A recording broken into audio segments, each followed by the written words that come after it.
Don't touch that hot plate, sweetie. No worries, mummy. You tell them not to do something, they do it. They're gorgeous, they're innocent, they're lovely, but for some reason, like we know ourselves, you just want to do the wrong thing. You know, it gets worse. I need you to, I guess, look a little bit deeper in your life. Did you realize in John chapter 8:34, it gives a description of people who are not so good like us and tells us what we really, really are like. In John chapter 8 and verse 34, Jesus answered them, "Most assuredly I say to you, whoever commits sin is a slave of sin. Whoever does those bad things is a slave to that." Do you know what a slave is? I mean, you've all heard about slaves. We haven't had them for a long time, thank God for that. But a slave is someone who doesn't have a will of their own. They have to do whatever they're commanded to do.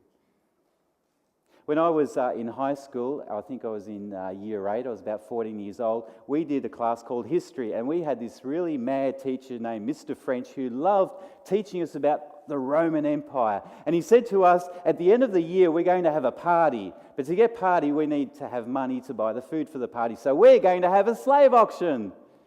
Any volunteers? And I was one of the silly kids that put their hand up, I'll be a slave for a week. We had an auction. I was really excited. I wonder how much I'm worth.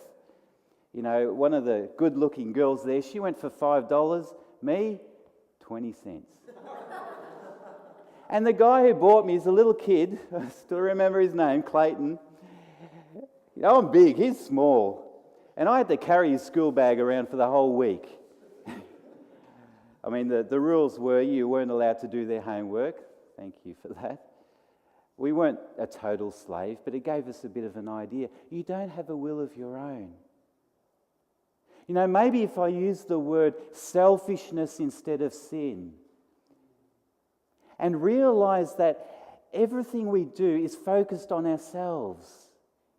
And the more we try and focus on others, we always keep coming back to ourselves. What's in it for me? What's in it for me? When I buy flowers for my wife, you think, boy, he's a wonderful husband. He's giving flowers to his wife.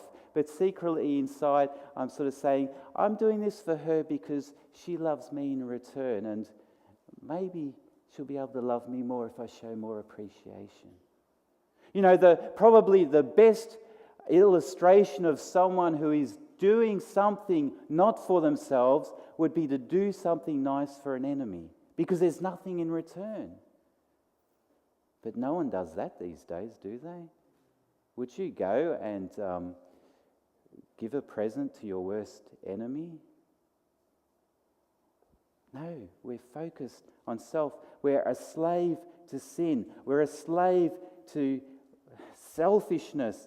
In Jeremiah 17, verse 9, God shows us what our heart really looks like.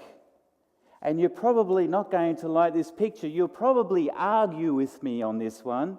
But this is what it says. It's in the Bible. It's true. The heart is deceitful above all things and desperately wicked. Who can know it? Have you realized how desperately wicked you are?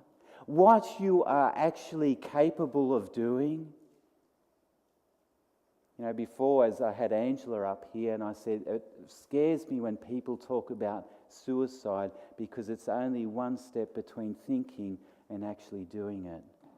You know, I was analysing my life. I remember, it was only probably 6 or 7 years ago, I was working in a Christian bookshop called Coorong, really great place. I don't know how many of you have been there, but I was a salesperson there, and I had the job of taking the day's takings to the bank.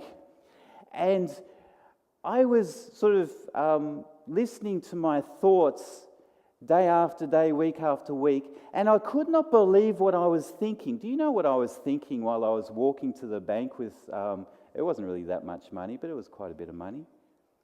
I was thinking about what would be the easiest way to steal this money. How crazy is that?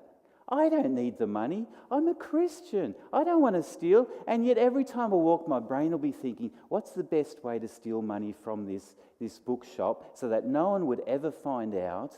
And then it started going on, well, look, if I'm going to steal money, Coorong doesn't have much money. Let's do something big. How could I steal money from a bank? And I'm thinking to myself, why am I thinking this? And I had to make a conscious decision to stop thinking that way. Because remember, it's only one step between your thoughts and actually doing it. Might be a big step, but the more you think, the more likely you're going to do it. For the record, I haven't stolen anything. I thought I'd just make that clear and plain, just in case someone gets the DVD recording later and say, oh, I was in Coorong, I remember there's money missing there. Better check up on him. In Genesis, we return to the story. Genesis chapter 3. I want you to think a little bit about sin before we get back to, because this is interesting. Remember, Adam and Eve are perfect, in a perfect world, but then they do the unthinkable. They eat that fruit. They disobey God. And let's look at the response. Verse 7, then, this is just after they both ate the fruit, then the eyes of both of them were opened. Not that they were shut before, but something changed. They knew that they were naked, and they sewed fig leaves together and made themselves coverings. And then they heard the sound of the Lord God walking in the garden of the cool of the day. Woohoo! Their best friend was God. Every evening he would come down the cool of the day to Adam and Eve and say, how are you doing? Tell me what you've discovered this day. What have you done? Have you rode the rhino? I can't wait to get to heaven and, do all these things, arm wrestle with a tiger and a lion and, go swimming with the whales. God was there to see what they discovered and talk to, this was the best time, but look at their response. And they heard the sound of the Lord God walking in the cool of the day, and Adam and Eve hid themselves from the presence of the Lord God among the trees of the garden. They hid themselves from the love of their life, their Creator. Mind you, you think about it. When you do something wrong, you want to run. I remember doing a U-turn over double lines and then seeing a police car in my back mirror, and I was like, if I'm really still, he won't see me. You want to stay away from the law when you've done something wrong. And remember that God said, you eat of it, you're going to die. They're going to die. They were afraid. The first time in their life, they were afraid of God. Then God, the Lord God, verse 8, called to Adam and said to him, where are you? Usually he comes straight to me, but I can't see you. Where are you? God knew where they were. So he said, I heard your voice in the garden. I was afraid because I was naked and I hid myself. And he said to them, who told you you were naked? Have you eaten from the tree of which I commanded that you should not eat? Confrontation, not confrontation. God's putting it plain here. He's making a question, a straightforward question. Did you eat of the tree that I told you not to? Did they? And how should they respond? Yep. Really sorry, but yep. Notice what happens. This is unbelievable. Well, it's not really, because I do this a lot myself. And he said, verse 12, the man said, the woman you gave me, it's her fault, you made her, you gave me. I hope I don't do that too often with my wife.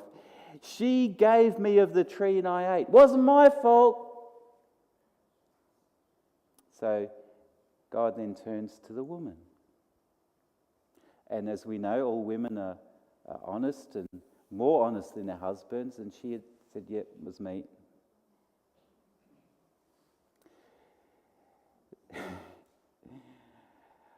And the Lord God said to the woman, what is this you have done? The woman said, the serpent